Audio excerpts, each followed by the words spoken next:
Baik, kita mulai. Bismillahirrahmanirrahim. Innal hamdalillah nahmaduhu wa nasta'inuhu wa nastaghfiruh wa na'udzu billahi min syururi anfusina wa sayyiati a'malina. Asyhadu an la ilaha illallah wa asyhadu anna Muhammadan abduhu wa rasuluhu wa ba'du.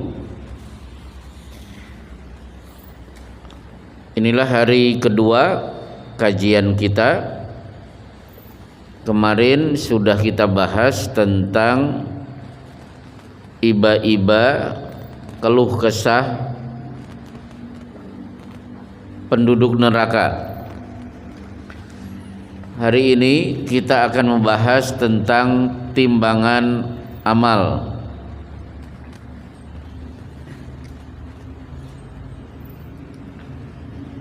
Yang kita bahas adalah satu, timbangan orang kafir, dua, timbangan mu'alaf, tiga, timbangan orang-orang beriman, empat, timbangan anak kecil, yang kelima, bagaimana cara timbangan bapak-bapak nanti berat, dan yang terakhir, ternyata pada hari kiamat yang ditimbang tidak hanya amal tapi berat badan kita juga ikut ditimbang. Baik, bismillah. Kita akan membahas apa itu mizan. Mizan adalah timbangan. Yang pertama, timbangan orang kafir.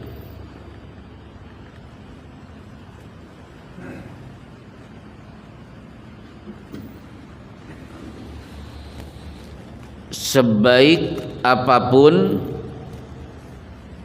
amal soleh, amal baik orang kafir, maka Allah berfirman di surat Al-Kahfi ayat 105, ulaika alladzina kafaru bi ayati rabbihim wa liqaihi fahabitat a'maluhum fala nuqimu lahum yaumal qiyamati wazna. Mereka itu orang-orang kafir terhadap ayat-ayat Rabb mereka dan kafir kepada perjumpaan dengannya, berarti tidak percaya hari kiamat. Maka hapuslah amal-amalan mereka dan kami tidak mengadakan suatu timbangan penilaian bagi amal mereka pada hari kiamat. Berarti ngapunten, si kafir ini setiap bulan pasti mendonorkan darah. Si kafir ini ketemu orang pasti mesem. Kalau yang dimesemi, mesem juga langsung 1 juta dikasih. Saking apike, pokoknya hebat aja. Tapi sayang, agamanya mungkin Kristen, mungkin Hindu, mungkin Buddha, mungkin Konghucu. Maka fala nuqimu lahum yaumal qiyamati wazna, kami tidak mengadakan suatu timbangan mereka pada hari kiamat. Jadi sebaik apapun kebaikan itu tidak ditimbang. Berarti yang ditimbang apa? Amal jeleknya saja. Nah, ibaratnya orang kafir itu kalau beramal, surat Al-Baqarah 264, famathaluhu, maka perumpamaan mereka, kamathali safwanin, seperti batu licin, alaihi turab, letakkan di atasnya tanah, fa asabahu wabilun, kemudian batu itu ditimpa hujan deras, hujan lebat. Begitu hujan selesai, lalu menjadilah dia bersih, tidak bertanah lagi. Jadi ini ibarat batu di atasnya ada tanah, kemudian hujan deras. Begitu hujan selesai, sedikit pun tidak tersisa tanah, batu kembali bersih. Itulah bersihnya catatan amal bagi orang kafir, sehingga tidak ditulis sama sekali.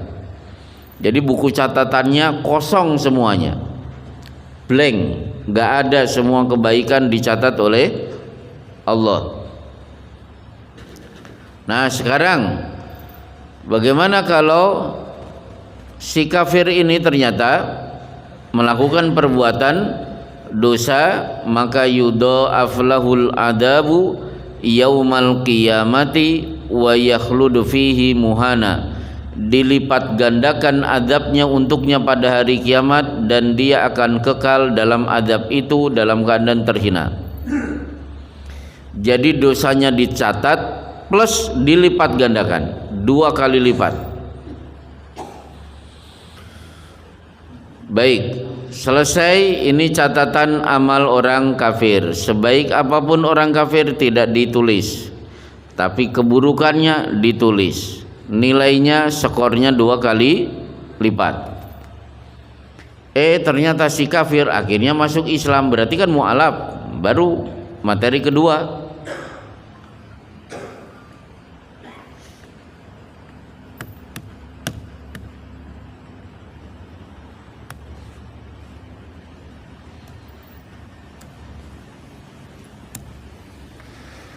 Timbangan bagi mu'alaf. Ternyata Pak Antonius akhirnya mengucapkan 2 kalimat syahadat, namanya pun berubah menjadi Muhammad Antonius. Ya nggak apa-apa, kan masuk Islam. Contoh, tahun 79 pendeta di Jogja ketemu Kiai Bahauddin Mudori dari Madura. Terjadi dialog debat selama 7 hari. Singkat cerita, alhamdulillah saya punya bukunya, dialog masalah ketuhanan Yesus. Mungkin di toko-toko buku kalau masih ada silahkan.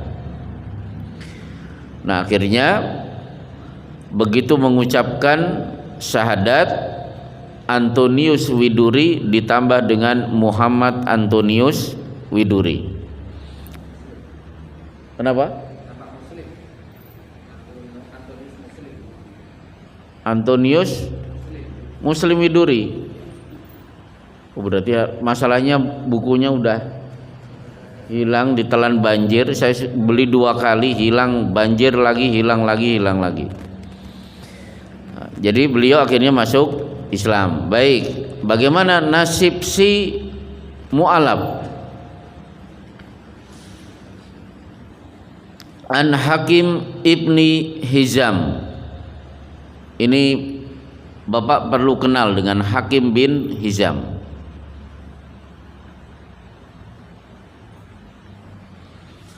Di Riyadhus Shalihin ada hadisnya. Hakim bin Hizam datang menghadap Rasulullah. Itu sudah masuk Islam. Minta, terus dikasih. Kesimpulannya apa? Rasulullah ternyata apik tenan. Saya besok minta lagi. Diberi.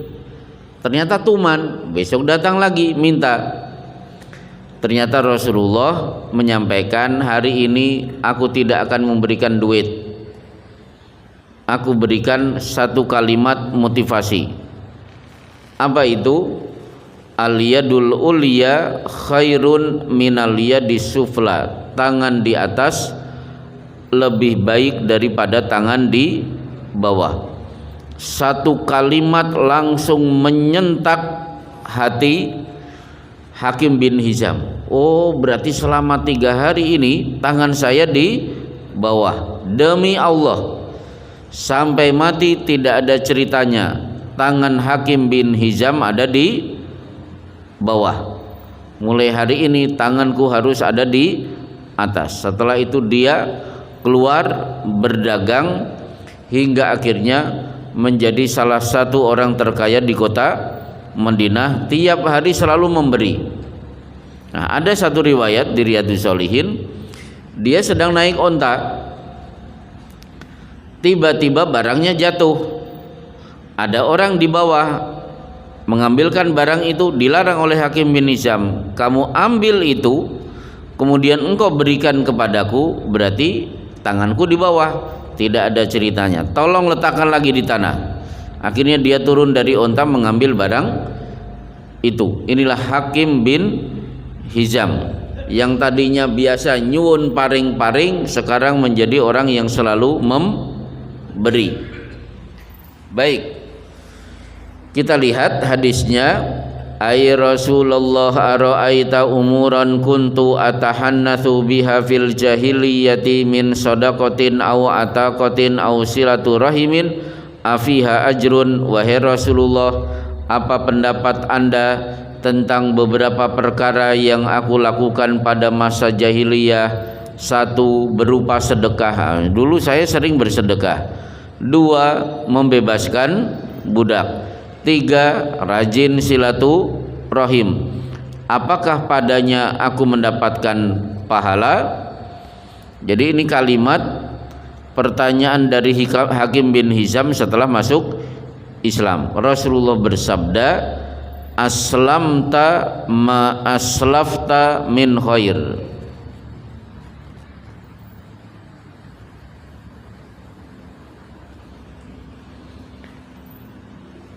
Terjemahannya,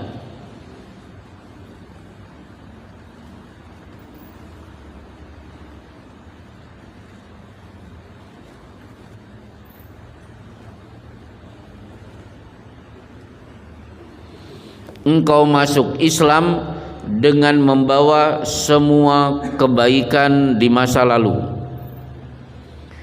Berarti si kafir ini yang akhirnya masuk Islam dulu murah senyum, maka begitu masuk Islam senyumnya langsung masuk pulsa pahalanya. Dulu ketika kafir mesam-mesam kepada siapapun tidak dicatat. Nah, begitu dia masuk Islam, senyumnya semuanya dicatat oleh Allah. Darah yang dia berikan setiap bulan karena dia donor darah masuk pulsa pahala ke catatan amalnya. Baik, itu amal baik saat dia masih kafir. Bagaimana dengan kejahatan di masa kafir?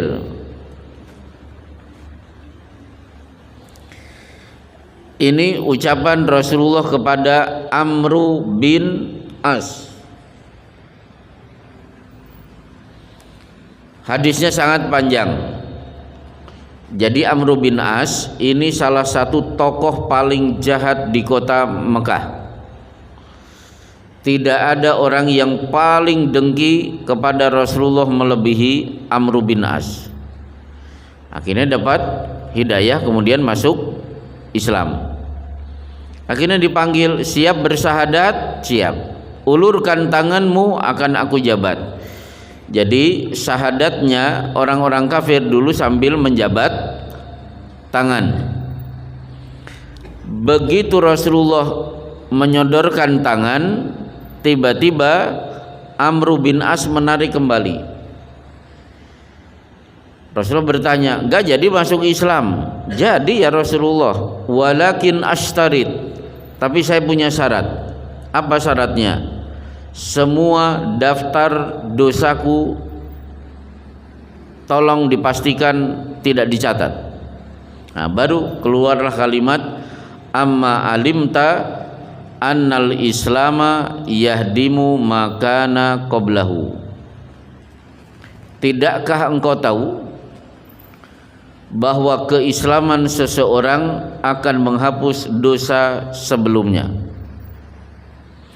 Taruhlah si kafir ini 20 kali membunuh. Taruhlah setiap malam minggu berzina. Tiap hari dem-deman. Apalagi yang lain. Pokoknya hebat aja. Begitu syahadat diucapkan, pulsa dosanya langsung celing, nol. Catatan amal baiknya langsung masuk pulsanya. Itulah keuntungan kafir akhirnya masuk Islam. Baik, selesai masalah kedua. Baru masalah ketiga, timbangan orang beriman. Berarti bapak-bapak,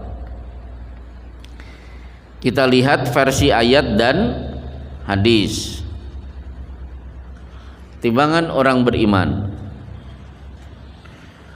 Man jaa bil hasanati falahu asyru amsalihha wa man jaa bis sayyiati fala yujza illa mithlaha wa hum la yudlamun. Barang siapa membawa amal yang baik, maka baginya pahala 10 kali lipat amalnya. Jadi begitu bapak-bapak sholat duha 2 rakaat, berarti pulsa pahala masuk, dinyatakan kita sudah melaksanakan sholat duha 20 rakaat. Kalau bapak-bapak membaca Quran 1 juz, berarti pahalanya setara dengan membaca Quran 10 juz. Jadi semua amal soleh langsung berlipat 10 kali. Ini ayat. Nanti kita lihat hadisnya. Tapi barang siapa membawa perbuatan jahat, maka dia tidak diberi pembalasan melainkan seimbang dengan kejahatannya. Berarti dosanya tidak dilipat. Jadi pahalanya dilipatkan, dosanya tidak ada kelipatan. Nah, sekarang kita lihat hadisnya. Ayat ini dijabarkan oleh hadis.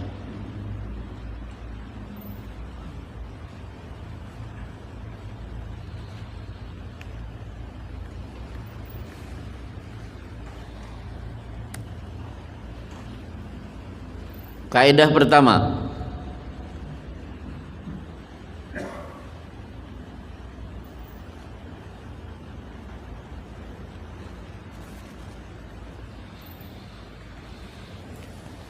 man hamma bihasanatin falam ya'malha katabaha indahu hasanatan kamilatan.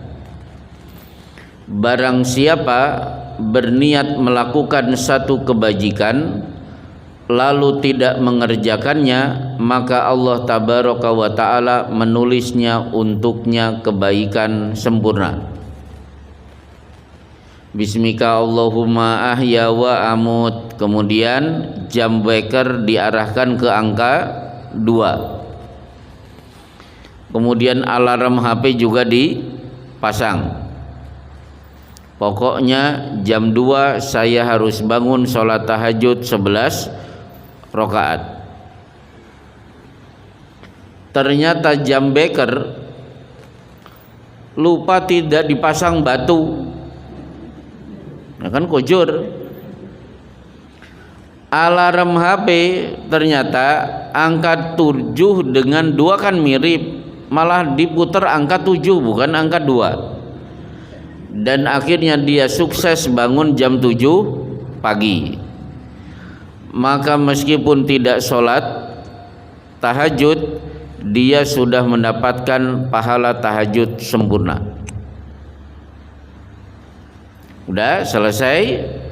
Jadi bapak-bapak mau berangkat ke Masjid An-Nur, tiba-tiba hujan deras, tidak punya payung, tidak punya mantel, motor dibawa anak lagi. Nah udah akhirnya tidak bisa ke An-Nur. Kenapa? Maka pahala orang itu sama dengan yang bapak dapatkan, yang hadir di sini. Nah bagaimana kalau jadi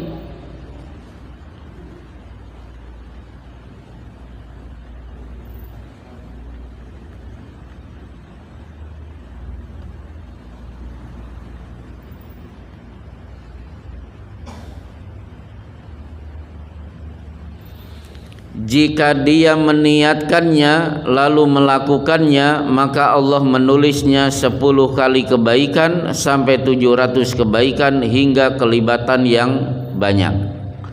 Ternyata betul-betul bangun jam 2 sholat tahajud, berarti dia mendapatkan 11 sholat tahajud plus kali 10, berarti begitu selesai dia mendapatkan pahala setara menunaikan sholat tahajud 110 rakaat. Kalau itu betul-betul terjadi. Bahkan di sini bisa saja lipatannya sampai 700 kebaikan. Bahkan hingga kelibatan yang lebih banyak. Sekarang kita uncai kalimat ini dulu. Bagaimana caranya amal itu bisa berlipat pahalanya?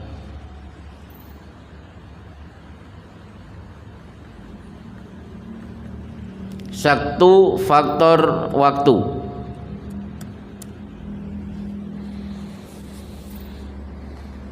Misalnya malam ini ternyata Lailatul Qadar. Oh, ini genap atau ganjil? Oh, genap. Misalnya besok ternyata Lailatul Qadar turun, berarti baca Quran kita dinilai seolah-olah membaca Quran selama 83 tahun sekian, berarti berlipat karena faktor waktu. Dua, karena faktor tempat. Ternyata Bapak baca Quran di tanah haram, berarti berlipatnya 100.000 kali. Kemudian bisa berlipat karena faktor pengikut. Bapak ngaji ke sini Masjid An-Nur, tapi juga ngajak tetangga, ternyata berhasil membawa 5 orang. Maka kita hadir di sini membawa pahala saya plus membawa 5 pahala temannya.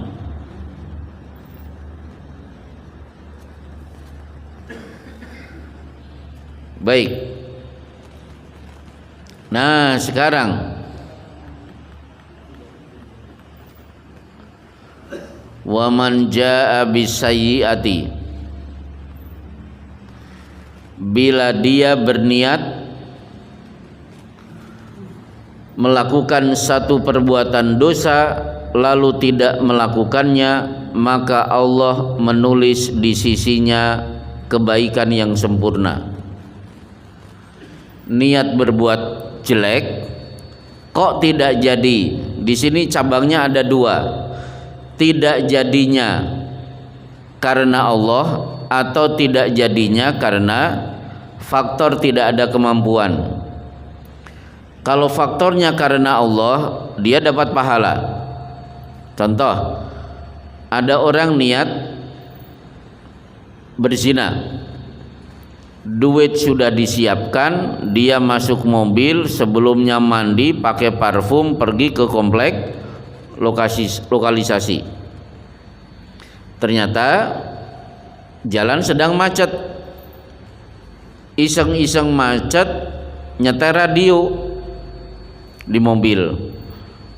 Ternyata sedang ada ceramah, pembahasannya kitab kabair, kumpulan dosa-dosa besar. Kok pas kajiannya tentang zina, siksaan di kuburan dan siksaan di neraka. Akhirnya orang ini menggigil badannya, balik ke rumah, nangis gerung-gerung, sholat 2 rakaat.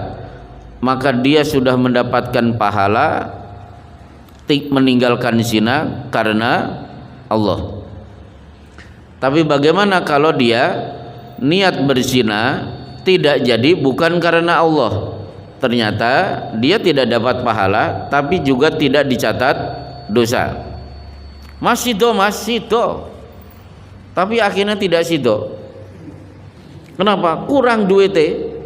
Nah, jadi dia tidak dapat dosa, tapi juga tidak dapat pahala. Nyang-nyangan ternyata gagal padahal cuma kurang 50.000. Baik. Yang keempat, bila meniatkannya lalu melakukannya, maka Allah menulisnya cuma satu dosa itu dan tidak ada kelipatan. Dari 4 kaidah ini berarti peluang besar catatan amal kita jauh lebih banyak daripada catatan amal dosa. Selesai materi ke 2. 3, berarti keempat sekarang, timbangan bocah-bocah, anak-anak. Berarti belum balik. Bagaimana nasib amal anak-anak kita?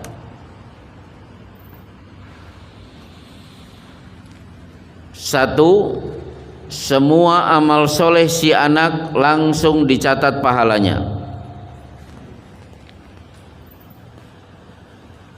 Dalilnya hadis Sahih Muslim.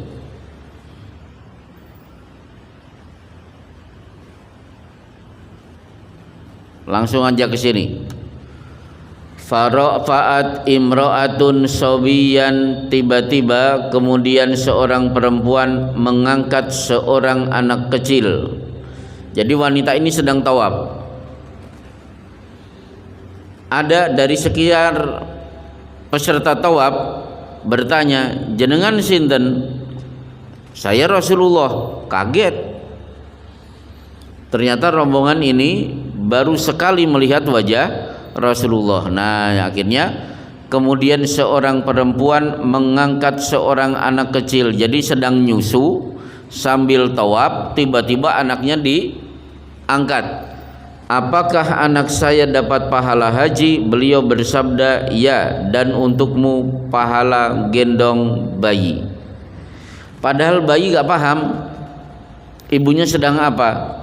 Ikut sertanya si anak haji bersama ibunya, padahal dia sedang nyusu, sudah dapat pahala. Maka bapak-bapak datang ke Masjid An-Nur membawa anak kecil, begitu datang langsung tidur seperti ini. Dia sudah dapat pahala. Yang bawa dapat pahala double, 2 kali. Jadi keikutsertaan anak untuk beribadah, meskipun dia tidak paham apa yang dilakukan oleh orang tuanya, si anak sudah dapat pahala. Nah, sebaliknya bagaimana kalau si anak melakukan perbuatan dosa? Rufi al-qalamu, diangkat pena.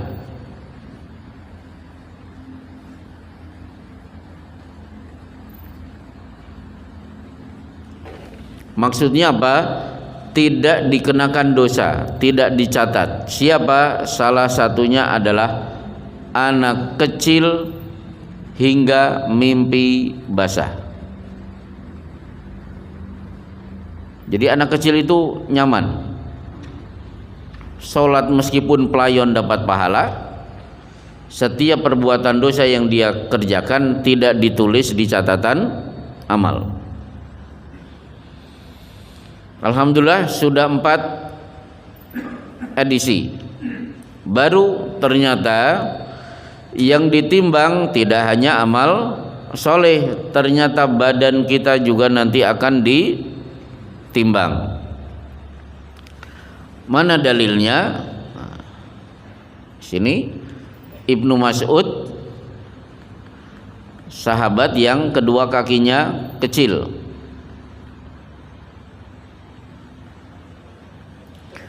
Dari Ummu Musa berkata, aku mendengar Ali berkata, Nabi memerintah Ibnu Mas'ud, lalu ia naik ke pohon yang beliau perintahkan untuk mendapatkan sesuatu darinya kepada beliau. Para sahabat melihat ke arah betis Abdullah bin Mas'ud saat naik pohon. Mereka tertawa karena melihat kecil betisnya. Rasulullah SAW bersabda, kenapa kalian tertawa? Sungguh lahuma athqalu fil mizani min Uhudin yaumal qiyamah. Sungguh kaki Abdullah bin Mas'ud lebih berat di timbangan pada hari kiamat dari gunung Uhud. Jadi satu kakinya Ibnu Mas'ud lebih berat daripada gunung Uhud. Ini bukti badan itu juga ikut ditimbang. Nah, dalil yang lain, innahu la ya'tir rajulu al-adimu as-saminu yaumal qiyamah la yazinu indallahi janaha ba'udatin.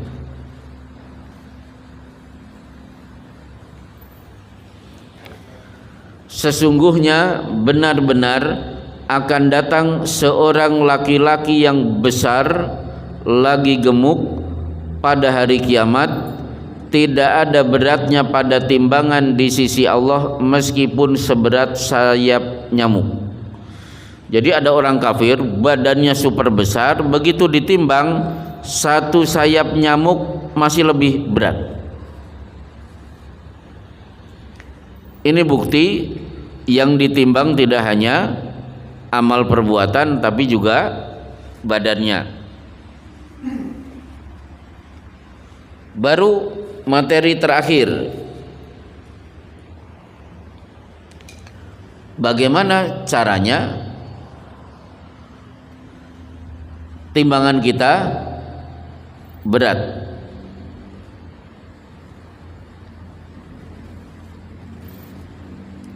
Kalimatani khafifatani alal lisan sakilatani alal mizan. Dua kalimat di mulut ringan tapi timbangannya berat. Subhanallah wa bihamdihi subhanallahil azim.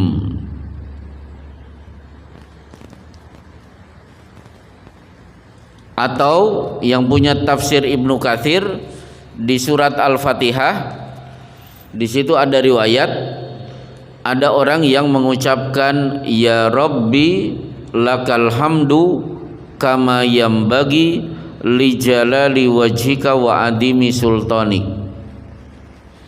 Fa'adolat lil malakaini, malaikat pencatat amal bingung, ini nilainya berapa? Fasoida ila sama, dia naik ke langit. Ya Allah, orang seperti ini diberi nilai berapa?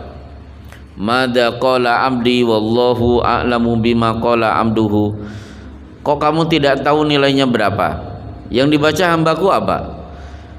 Tadi hambamu membaca ya Rabbi lakal hamdu kama yambagi li jalali wajhika wa adimi sultanik. Allah pun berfirman, uktub mada qala abdi, cukup tulis yang dibaca hambaku, jangan ditulis skornya. Itu urusanku yang akan memberi nilai. Berarti banyak bacaan-bacaan yang luar biasa. Contoh lagi,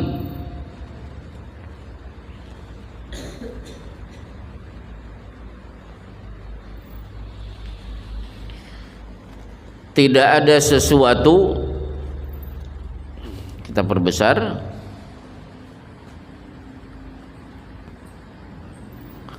wa innal mu'min la yudriku bi husni khuluqihi darajata shaim al-qaim.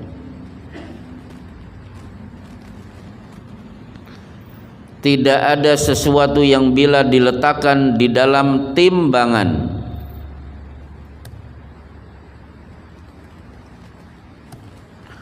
lebih berat dari akhlak yang mulia.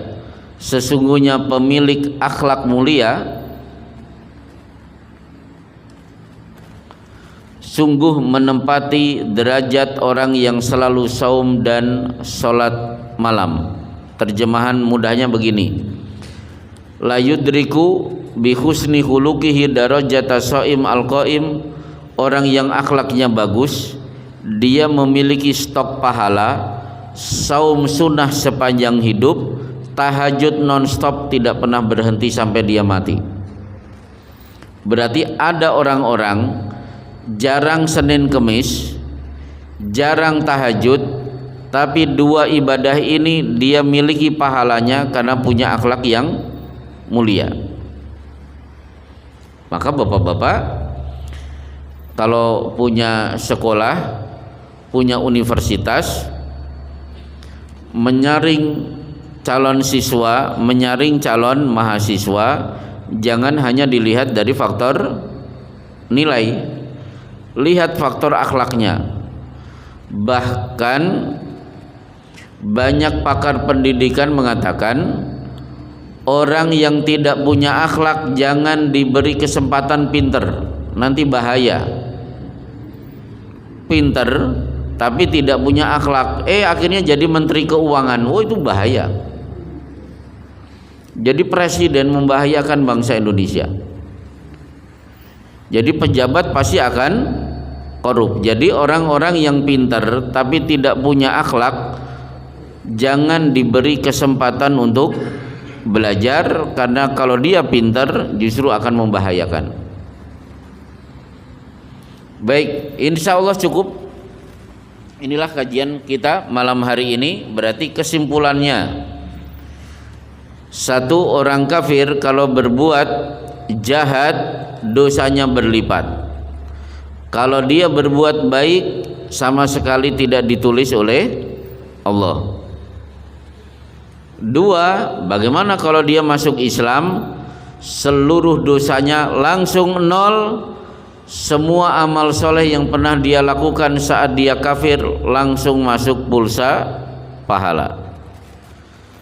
Tiga, orang yang muslim. Tadi 4 cara Allah menulis, tidak perlu saya rinci. Kemudian faktor anak-anak, setiap amal baik dari si anak-anak, pokoknya sudah di masjid saja meskipun tidur, si anak sudah dapat pahala. Setiap perbuatan dosa sama sekali tidak ditulis. Baik, insya Allah cukup. Ada pertanyaan saya persilahkan kalau ada yang mau didiskusikan.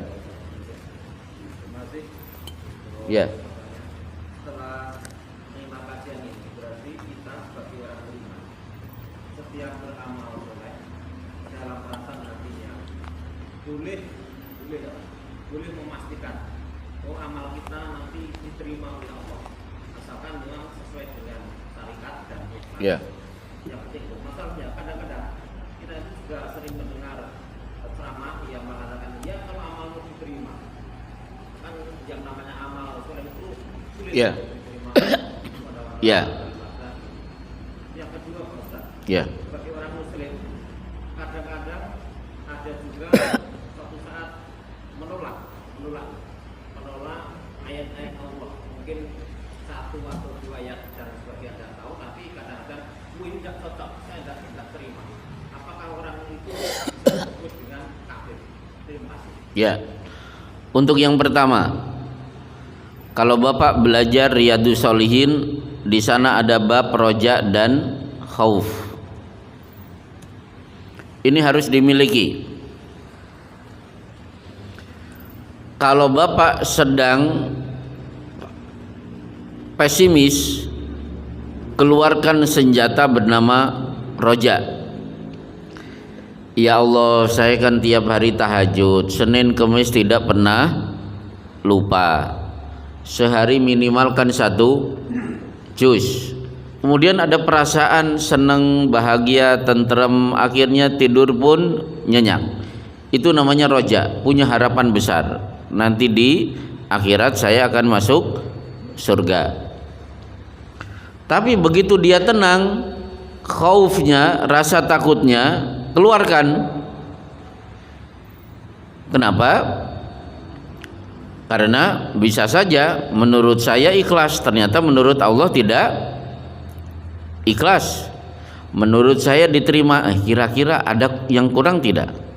Jangan-jangan tadi saya pamer, jangan-jangan sholat saya tidak sesuai dengan sunnah Rasul. Ini namanya khauf. Nah, ada satu kaidah, 4 kaidah.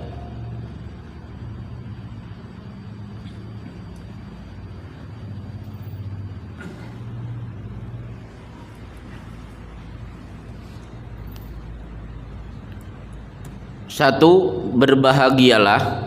Ini contoh khauf dan roja ya.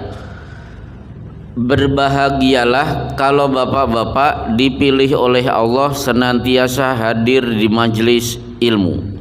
Berarti di pengajian. Bisa datang ke pengajian itu nikmat yang sangat besar.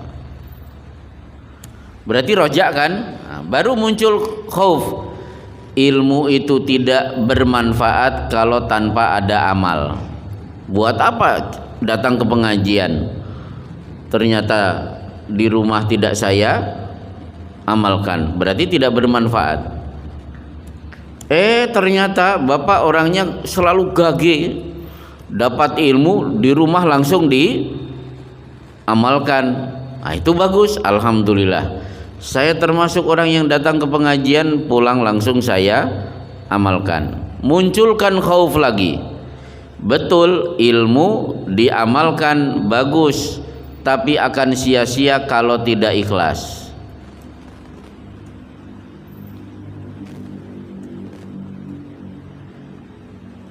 Ya Allah, saya ikhlas atau tidak? Ternyata bapak punya keyakinan, saya sudah berilmu, sudah saya amalkan dan saya jaga keikhlasannya. Buktinya kalau Senin Kemis saya berusaha jangan sampai ada yang tahu kalau saya Senin Kemis. Alhamdulillah teman saya tidak ada satupun kalau setiap malam saya sholat tahajud. Saya kalau memasukkan uang ke kotak infak juga nunggu orang-orang sudah pulang, Masjid An-Nur sepi, saya baru memasukkan uang itu. Alhamdulillah, berarti saya ikhlas. Ternyata keluarkan khauf lagi. Ikhlas tidak akan bermanfaat kalau tidak istiqomah.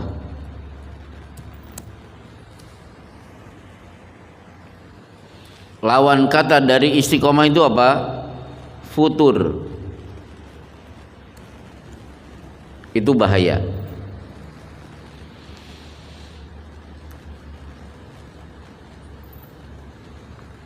Saya punya tetangga, rajin ngaji, aktivis luar biasa.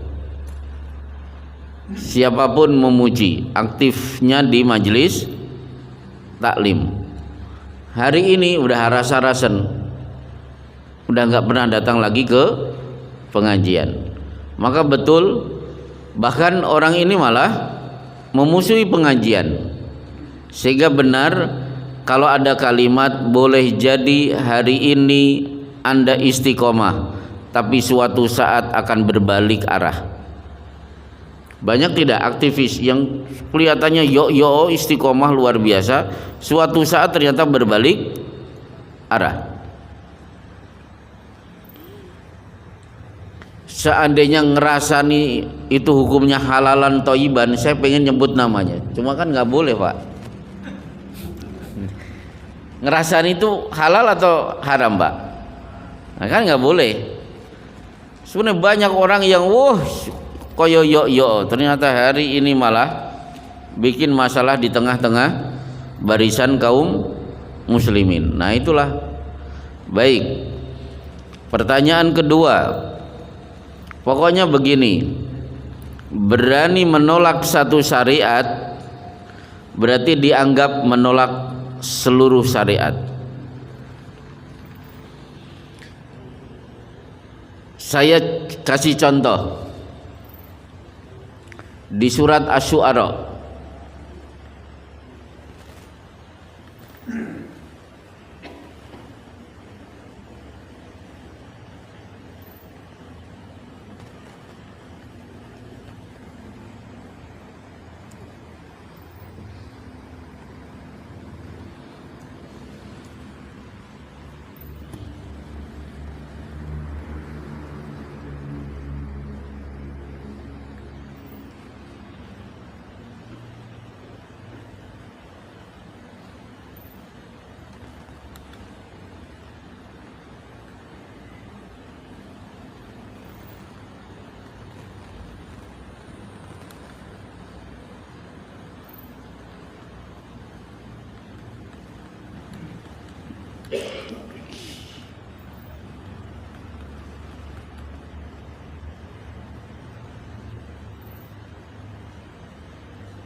kadzabat qaumu nuhinil mursalin.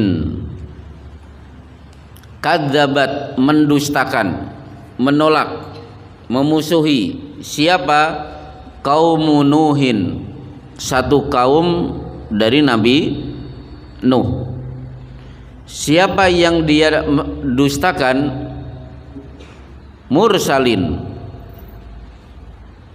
Bagi santri pasti tahu ini bentuk jamak. Jadi mereka mendustakan, menolak, tidak mau mengikuti ajakan dakwah Nabi Nuh, tapi dianggap mereka mendustakan al-mursalin, para rasul seluruhnya. Satu rasul ditolak, Allah sudah menganggap berarti dia menolak seluruh rasul. Sama dengan satu ayat ditolak, berarti dia sudah menolak seluruh ayat. Quran ada 114, semuanya diimani, cuma ina atau ina aja dia tolak. Cuma satu surat dia dianggap menolak 114 surat. Dalilnya yang punya tafsir Ibnu Katsir, dibuka surat An-Nisa ayat 12. Hadisnya kalau tidak salah sudah 2 kali saya bacakan di Masjid An-Nur.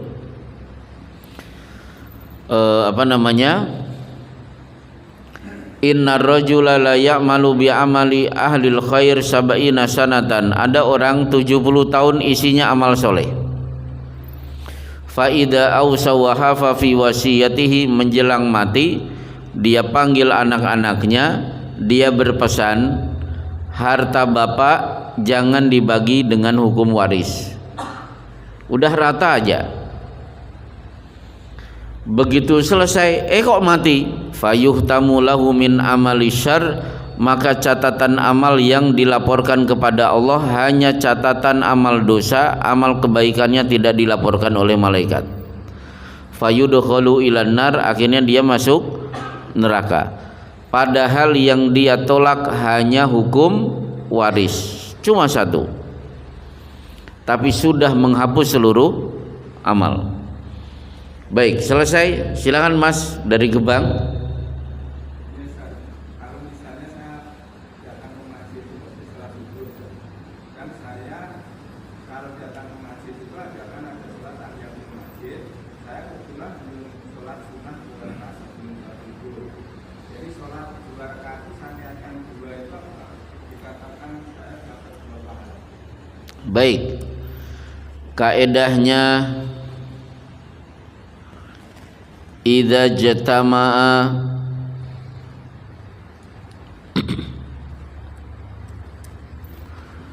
ibadatani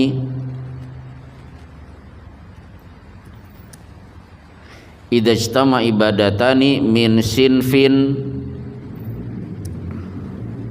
wahidin dakhalat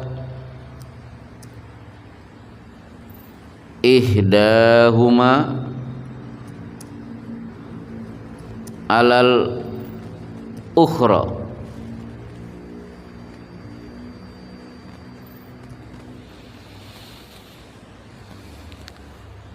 Ada lulusan pesantren, asal bukan pesantren kilat ya, coba terjemahkan.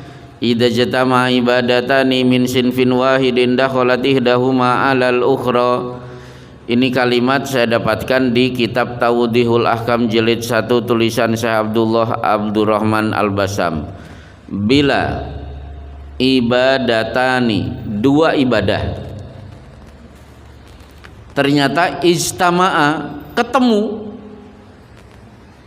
padahal ibadah itu min sinfin wahidin, caranya sama, bentuknya sama, status hukumnya sama, dakhalat ihdahuma alal ukhra. Yang pertama itu sudah otomatis masuk kepada yang lain. berarti cukup 2 rakaat saya sudah dapat tahiyatul masjid, sudah dapat qobliyah, bahkan saya sudah dapat salat ba'da wudu. Ini kaidah. Jadi santri itu tidak hanya hafal dalil Quran dan hadis, juga diminta untuk hafal kaidah-kaidah fikih, termasuk kaidah usul fikih. Maka dulu di pesantren tiap hari kita dibombardir dengan setoran hafalan.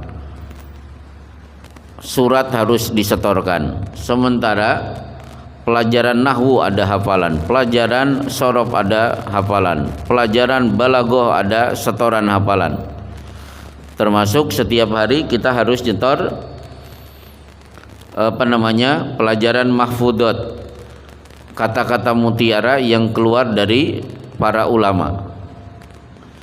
Dulu banyak santri yang nangis-nangis, tiap hari harus nyetor hafalan. Ini sampai kepala mungkin pecah.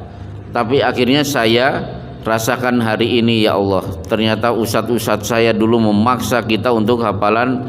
Hari ini manfaatnya ternyata hafalan itu lengket, sehingga ketika kita menyampaikan selalu siap dengan dalil.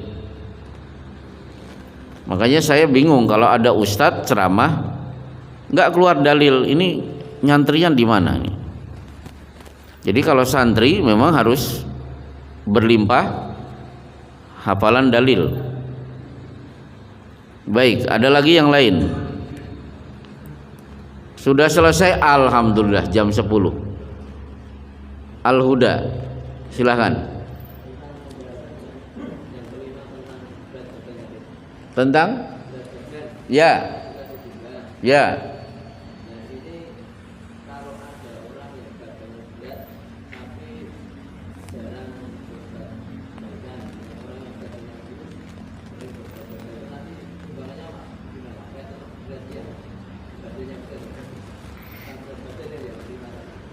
Jadi Abdullah bin Mas'ud itu badannya, kakinya kan ringan karena kecil, ya. Ternyata ridhonya dia dengan status badannya cacat menyebabkan kakinya saja beratnya melebihi gunung Uhud. Jadi bukan karena dia kurus dan gemuk, bukan begitu. Nah, bagaimana dengan hadis innahu la ya'ti birrajuli al-azimi as-samini ya la yazidu indallahi janaha ba'udatin. Nanti ada orang yang badannya super besar, ternyata begitu ditimbang satu sayap nyamuk masih lebih berat. Badan siapa? Badan seluruh orang kafir. Jadi orang kafir nanti badannya besar. Bukan berarti nanti bapak bingung, lah aku kurui piye? Enggak usah begitu. Enggak usah. Ya. Bukan berarti yang gemuk terus bahagia. Insya Allah cukup. Alhamdulillah, inilah kajian kita malam hari ini. Kita akan lanjutkan dengan kajian-kajian yang lain. Semoga bapak-bapak bisa mengundang tetangga, tonggo teparu untuk ikut bergabung dengan kita insya Allah. Wassallallahu ala Muhammad wa ala alihi wa sahbihi ajmain. Assalamualaikum warahmatullahi wabarakatuh.